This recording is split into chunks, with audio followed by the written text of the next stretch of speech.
Olá, estamos aqui para gravar uma aula da unidade 1. Bom, essa aula da unidade 1, ela tem como objetivo o estudo sobre o sistema social, identidade, papel social e grupos. Bom, então vamos identificar os conceitos mais importantes para o entendimento desta unidade. Inicialmente, é importante destacar que todo indivíduo, ele, desde do seu nascimento, ele pertence a um grupo, a um contexto histórico e assim a um sistema. E em função desse sistema e desse grupo que vai se formar todo o processo da identidade do indivíduo. Isso significa, então, que o indivíduo, em todo o seu processo de desenvolvimento, ele não é um ser neutro. Ele responde por todo um processo histórico, social, econômico, além dos fatores, é claro, biológicos, psicológicos, que ele vai estar recebendo como interferência pessoal. Quando a gente fala de sistema, a gente pode ter dois aspectos importantes para destacar. Inicialmente, a situação de um sistema social complexo, que envolve contexto político, o contexto econômico, o contexto histórico, o contexto religioso, todas as interferências sociais, elas vão interferir nesse sistema. E esse sistema, então, vai estar refletindo de forma direta a formação dessa identidade do indivíduo. Então, se a gente observa a representação apresentada na figura 1, nós temos lá a questão da identidade no centro, a questão da sociedade, grupos sociais. Quando a gente fala de sociedade, então, tem os processos históricos, os fatores econômicos, os fatores políticos, todos esses relacionados aos grupos sociais. E, ao mesmo tempo, os fatores sociais também estão relacionados aos fatores psicológicos, fatores físicos, orgânicos, que o indivíduo recebe dos agentes diretos na sua formação, da sua formação. O processo de formação da identidade, ele não é pontual na vida do indivíduo, ele é contínuo, ele é um processo contínuo. Então, não podemos dizer que ele tem um momento fim, ele tem um início, mas um fim não. E esse processo, em função de tudo aquilo que ele recebe, da onde ele vive e do contexto histórico e político que ele está inserido, vão fundamentar a formação daquilo que é determinante para a formação daquilo que o indivíduo vai definir enquanto conceitos éticos, conceitos, fatores de formação, não só profissionais, mas também fatores de vida, relacionados à religião, relacionados ao que é o certo e ao errado, relacionados ao que é o bom e o mal, o bonito e o feio. Isso significa, então, que essa formação do indivíduo não é neutra. Ela vai depender, então, de todo esse processo e todos esses fatores desse contexto externo. E por que isso é importante? Para a gente entender o significado da organização e do indivíduo dentro da organização. Esses grupos sociais externos, né, que a gente está resgatando, eles não são grupos neutros. Eles são grupos definidos em função, como eu já disse, de processos históricos, econômicos, políticos. E isso é demarcado em cada momento histórico, principalmente, e vai estar interferindo dentro do contexto organizacional. E por que isso? Cada organização, ela também responde aos seus processos internos e externos. Ela só existe em função de um objetivo. E esse objetivo nada mais é do que atender a um contexto da sociedade, atender a grupos da sociedade. E quando falamos de uma organização pública, estamos falando de uma organização que ela foi criada e definida para atender o que o cidadão precisa, seja ela de saúde, seja ela de educação, seja ela relacionada ao poder de proteção, seja ela relacionada ao próprio governança. As organizações públicas, elas têm por objetivo atender o contexto da sociedade. Então, ela tem dentro dela também princípios definidos, mas não só internamente, e sim externamente. Mas por que internamente e externamente? Porque dentro dela estão os indivíduos, que são formados por todo esse processo. Eu costumo dar um exemplo, que é o seguinte: se um indivíduo que nasce numa tribo indígena, ele recebe toda uma interferência, religiosa específica, ele vai recorrer, ele vai acreditar em determinadas situações, crenças, valores, ele vai estar desenvolvendo isso em função do meio que ele vive.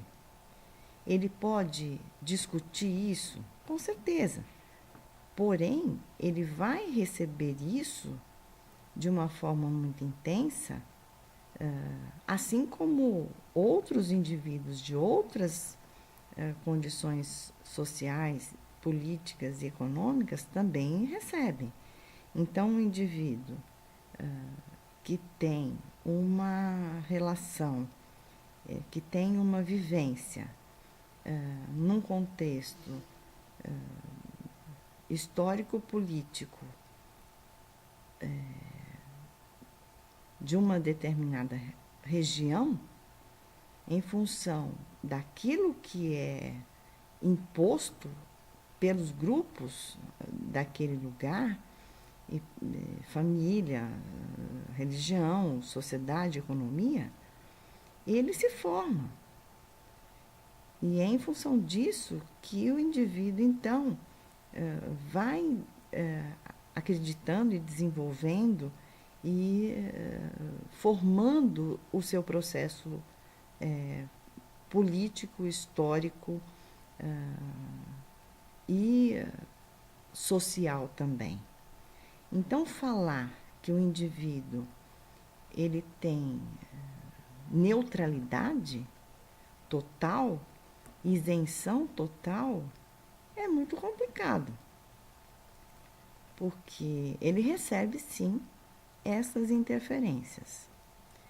E o que a gente pode observar nessa unidade é que aparece uma discussão sobre a questão da sociedade, sobre a questão da identidade, sobre a questão dos papéis sociais e sobre a questão dos grupos e da formação dos grupos sociais de uma forma muito forte.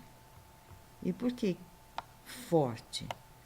Porque está falando em alienação e está falando em consciência. E o que é alienação e o que é consciência?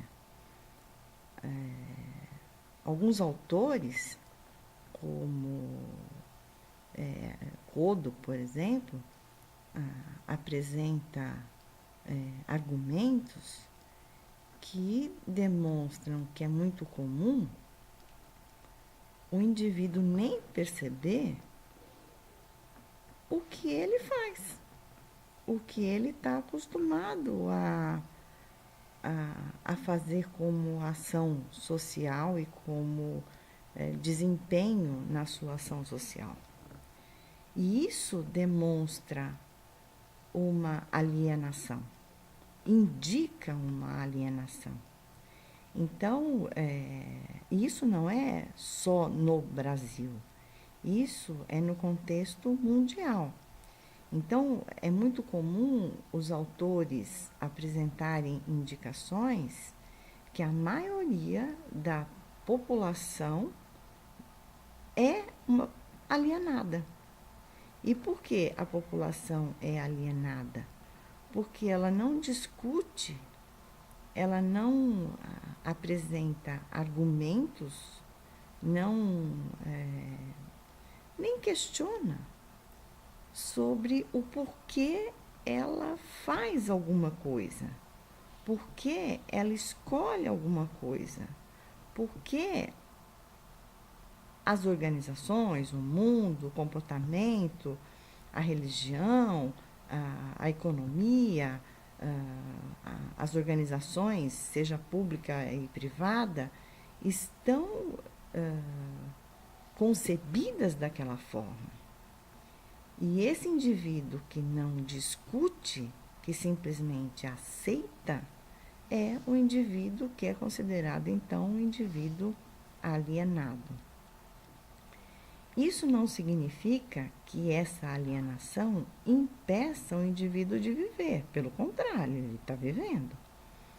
Mas muitas vezes impede esse indivíduo de crescer no sentido da criação, no sentido da evolução. Mas que evolução? Da evolução do próprio grupo social, da evolução da própria concepção do indivíduo dentro daquele complexo sistema social. Então, passa a ser simplesmente uma reprodução. A reprodução daquilo que é realizado há décadas. Sempre foi assim. por que eu tenho que mudar?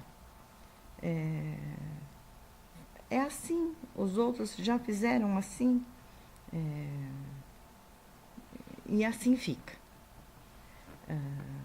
Nas organizações públicas, a gente identifica que essa é uma situação extremamente complexa, porque é muito comum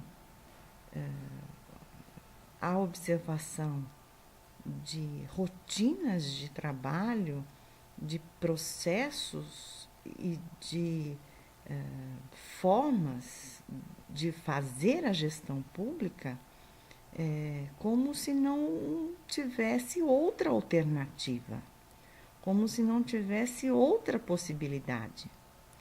E isso demonstra uma forma de alienação com relação ao processo, que significa o não pensamento sobre algo que possa alterar aquela relação do indivíduo com o contexto da organização, com o contexto do grupo que ele está, do contexto do processo. Porque o processo é dialético, o processo é em movimento, o processo ele não está parado. Então, assim, identificar que é assim porque é assim, só define problemas tanto para o indivíduo como para a própria organização.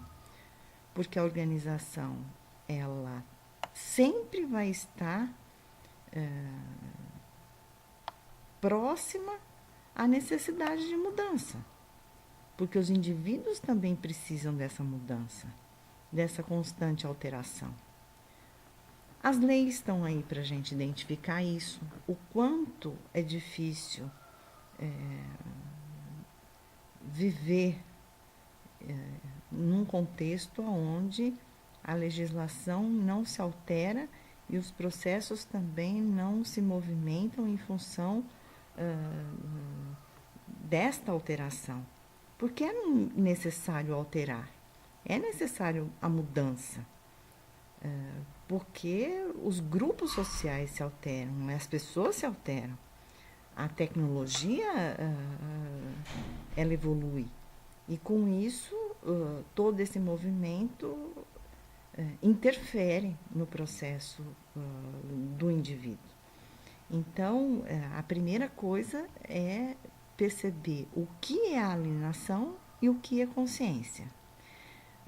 Para tentar, então, entender por que esse processo é tão complexo.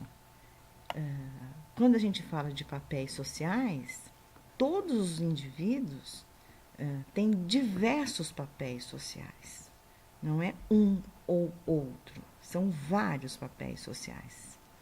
E esses papéis sociais, eles são relevantes, importantes para o indivíduo dentro do contexto social. Agora, dentro da instituição, também se constrói o papel social. E essa construção do papel social depende do quê? Da organização.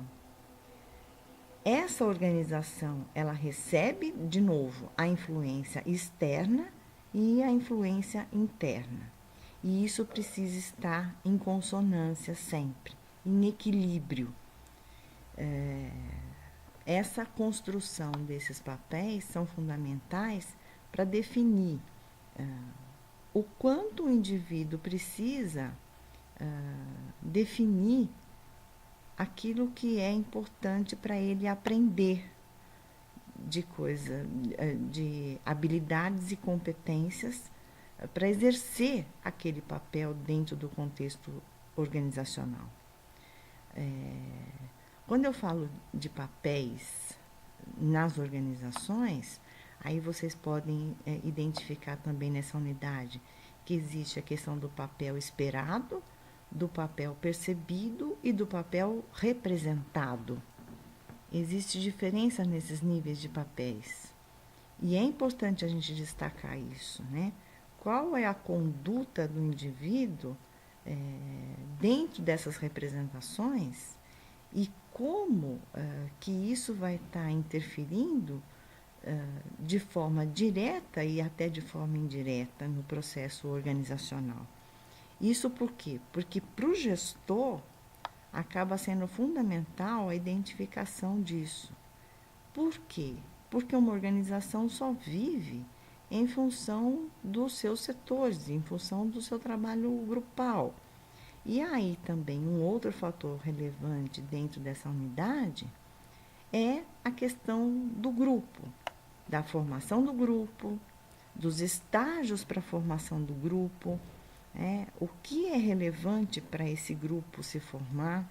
Então, tem níveis para essa formação, que eu acho que é importante destacar. Não é, um grupo não é formado simplesmente porque as pessoas estão juntas. Elas têm que ter um objetivo, têm que definir a questão dos princípios, elas precisam negociar, elas precisam ter uma consolidação, elas têm que ter um desempenho específico, vai ocorrer conflitos, vai ocorrer negociação, vai ocorrer normatização. Então, aquela figura que representa a questão do grupo, onde tem vários níveis, que fala desde a questão da formação até a desintegração, dá para perceber que no primeiro momento os indivíduos estão meio dispersos, aí eles vão se aproximando, ocorre o grupo, isso o grupo que funciona, acontece alguma coisa mais orgânica, onde as pessoas conseguem se encontrar, onde aparece então a normatização, mas antes aconteceu o conflito, Depois então tem o desempenho, que para esse desempenho é necessária a normatização, e depois, onde a tarefa foi desenvolvida, as pessoas vão, cada uma, desenvolver o seu papel individual. Bom, para concluir, é fundamental, então, resgatar esses conceitos, todos esses, que eu apresentei de uma forma muito rápida e muito breve, mas que estão indicados. Então, a questão do sistema, a questão da formação da identidade, a formação dessa identidade é um processo dinâmico, não é um processo estático. Então, olhem bem a figura 2, onde aparece, de alguma forma, esse movimento que determina essa formação da identidade. A questão, principalmente, da consciência e da alienação, que não tem como a gente escapar dessa questão tão relevante e achar que todo mundo tem super consciência sobre todos os processos, porque isso é um pouco ilusão. É só observar um pouco o que acontece ao nosso redor para identificar muito desse processo de alienação que vivemos, todos nós. E sabendo, então, sobre isso, a gente vai estar conseguindo entender os papéis sociais e esses papéis sociais dentro do contexto da própria organização. Espero que ajudei um pouco a decifrar e entender a unidade 1. Obrigada.